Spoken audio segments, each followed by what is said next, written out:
Kawasaki takes the next step in the struggle to find the perfect balance between displacement, performance and affordability with the new 2018 Ninja 400.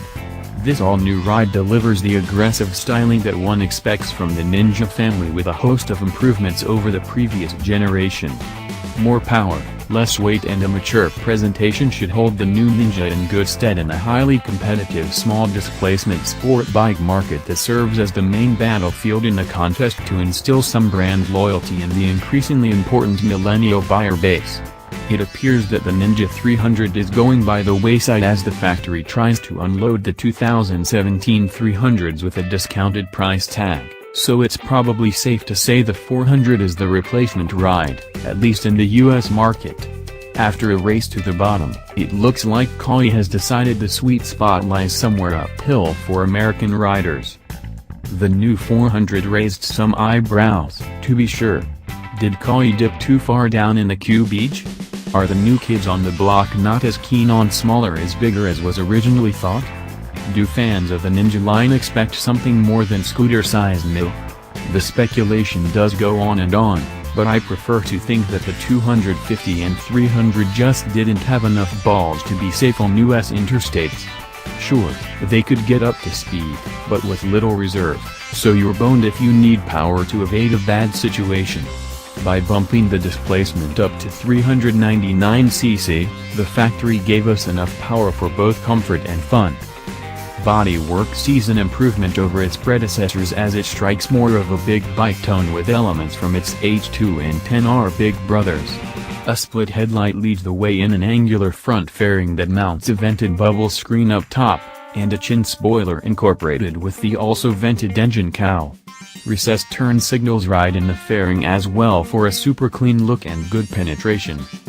The angular theme continues back through the tank and the rest of the body for a bit of unique style to go with the familiar fly lines. In an effort to increase comfort, the handlebar has a bit of rise that makes a more vertical riding position possible with plenty of room to tuck in and throw around some body English. A narrow waist and saddle-to-tank union leaves the pilot with an easy shot from hip to ground and a functional seat, but the passenger isn't so lucky with a skinny I'd really rather ride alone pad out back. As usual, the tail light comes tucked up under the tail with a hang-down turn signal/tag holder assembly, and as usual, I think it would look better with a hugger and side mount tag.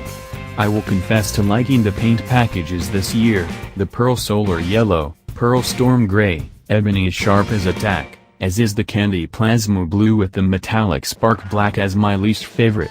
Oh, and of course, the green and black KRT livery rates an honorable mention as well. It wasn't enough to simply tuck in some more cubes, the factory tweaked the frame as well for an overall beefier appearance.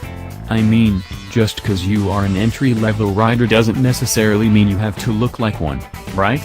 The new trellis frame is rigid in all the right places, no rigidity, for a nimble nature that delivers the handling that fans of the marque expect, and that eagerness in the corners is due mainly to the 24.7-degree rake and short, 3.6-inch trail.